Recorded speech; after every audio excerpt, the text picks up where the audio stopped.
There was a unanimous recommendation from his national security team that steps could be put in place to ensure that when these individuals are transferred, that we can significantly mitigate any threat that they have to the U.S. or our interests around the world. The only reason most of these people have not planned another 9/11 at Guantanamo Bay is because they've been in jail. You let them out of jail, they're going to be on the ground floor planning another 9/11. White House spokesman Josh Earnest and Republican Senator Lindsey Graham clashing over the potential threat posed by prisoners released from the prison at Guantanamo Bay. Time now for our Sunday group. Syndicated columnist George Will, former Democratic Senator Evan Bayh, Kimberly Strassel from the Wall Street Journal, and Fox News political analyst Juan Williams. Welcome to you all. Before we get into the discussion on Guantanamo Bay, I want to show you a couple of polls to see how Americans are feeling about this. Should it be open? Should it be closed? 56% say keep it open. 32% say close it. And when we talk about the president transferring out detainees, the question of whether he's exceeding his authority doing that, 54% say yes, 37% say no. George, what does that say to you about the administration's move from here? Well, the administration has an uphill climb to convince the public, and what happened in Paris didn't help the atmosphere of all this. But the administration's two arguments are passing strange. One is that it's expensive. Whatever it costs, it's a rounding error on the GM bailout. I mean, it's nothing in terms of the federal budget. And then there's the idea that Gitmo is a recruiting tool for terrorists. As I recall, the USS Cole was attacked before Gitmo was opened.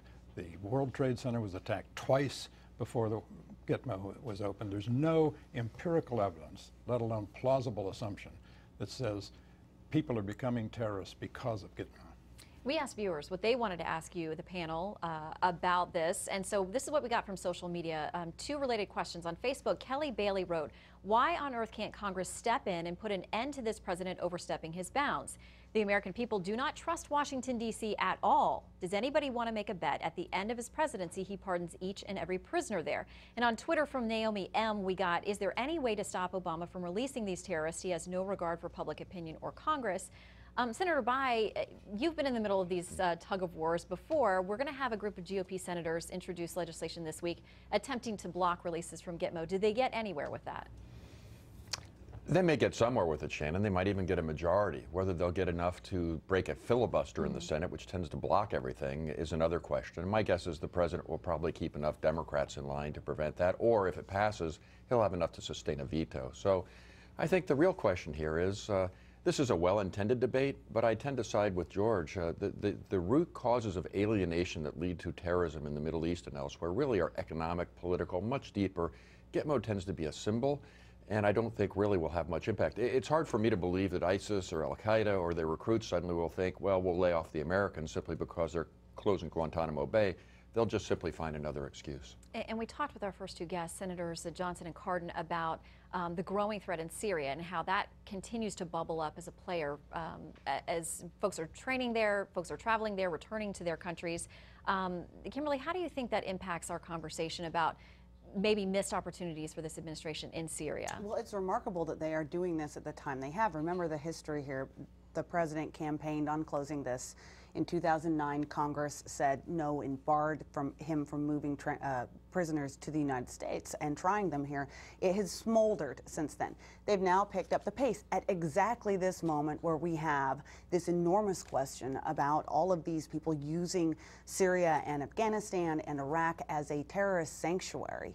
And we know from the Director of National Intelligence that 30%, and that's probably a lowball number, of those that we have already released from Gitmo have gone back to violence. So there is no question about what's happening. And the idea that we're actually going to actively feed this group of people to go out and cause more mayhem is remarkable. Yeah, and the administration took issue with those numbers this week, but whether it's, as our Ed Henry was pressing Josh Earnest, whether it's 8 or 9% recidivism or 30, even it only took person. 2 guys in Paris at Charlie Hebdo to do what they did there.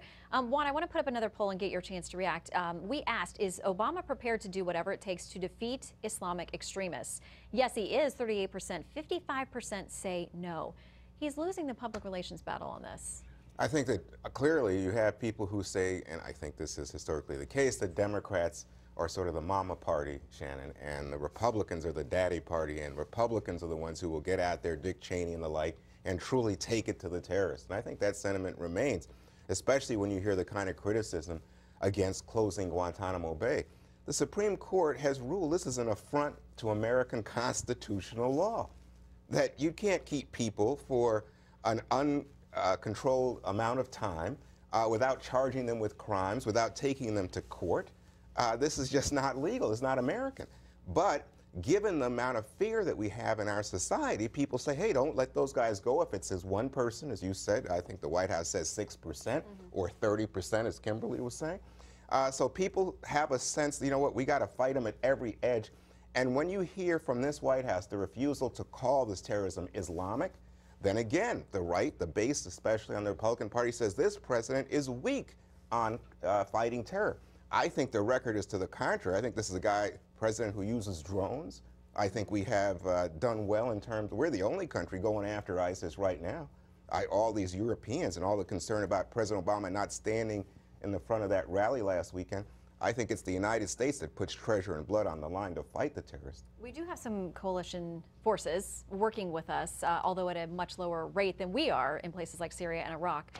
There's been bipartisan success in keeping transfers of these Gitmo detainees from coming here onto U.S. soil into federal prisons.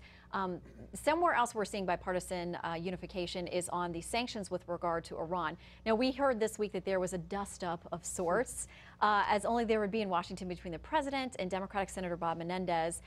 The president talking to them privately, Senate Democrats, and saying basically, hold your fire on this. We don't need you to move forward on this. You're going to undermine what I'm trying to do. And apparently Senator Menendez stood up and said he was personally offended by the president's suggestions that he's been working on this for 20 years. Where do they go from here? My guess is that Senator Menendez was first offended by the actions with regard to Cuba. He's been a long-time opponent of the Castro regime, probably felt he hadn't been consulted enough on that issue. So he was irritated to begin with, and then this comes along. And what this really is about, Shannon, is a fundamental difference of opinion about how you view the Iranian regime. People like Bob Menendez, and I think a majority in the Senate, will conclude that they are a radical revolutionary regime that respects only power and force, and that the threat of additional sanctions is in fact going to be essential to any hope of getting an agreement. Some other people, possibly in the administration, feel, no, they're more of a rational regime that will make a cost-benefit analysis and we can get an agreement that will be enforceable. So therein lies the fundamental difference. Bob Menendez just has a different view of the Iranian regime than the President of the United States. George. Except the president went out of his way to be offensive. As is his wont, he cannot credit the good motives and decency of people who disagree with him. So, in this closed meeting, according to people who were there, he said, take the long view, don't just listen to your donors. And of course, at that point, people said, well, who are you to talk? And so the president says, furthermore, he said, if we pass these sanctions, we will be blamed if the talks collapse on or around the June 30th deadline. Sounds to me as though he's planning for a collapse and looking for his alibi. I think this was a mistake on the president's part, too, because he's already facing domestic policy-wise. He's going to struggle to get a lot of Democrats to come on. I mean, Republicans will struggle to get Democrats. Foreign policy, there's some bipartisan unity out there, and especially on this issue of Iran sanctions. And needling Senator Menendez does not help his case. And I want to make sure very quickly, because the president's domestic agenda, and they've been rolling out all kinds of things ahead of the State of the Union address, kind of getting lost because there are so many international issues going on. But Juan, overnight we get from the White House the plan to raise taxes on those making more than $500,000, to get rid of some of the inheritance tax loopholes. And there are good things attached to that we would all agree, things like cuts for middle-class families and help with child tax credits and those kinds of things. But listen, he knows that this isn't going to get through the House and Senate, so is it just him making the GOP go on defense and look like they're advocating for just a bunch of rich people? Yeah. I mean, is that the whole purpose of this? Well, look, I mean, look, the politics of the moment is, I think, working class discontent. And you see this on both sides. You see Mitt Romney, as he tries to relaunch his efforts, focusing on trying to do more for the middle class in the country. The president talking about more in terms of everything from leave for people to doing more with community colleges, and now this tax break. And it is strongly focused, again, on saying that Democrats care about working people in the middle class. I think you're going to see from the Republicans in the Senate, Senator McConnell doing the same thing with XL gas pipeline, with trying to cut back on number of hours that you qualify for Obamacare. Both parties now in a strong contest, and I think that's what you'll see in the State of the Union. All right. Well, we got to leave it there. Much more to discuss, though. So the panel, we're going to take a break, but we'll see you later on in the program.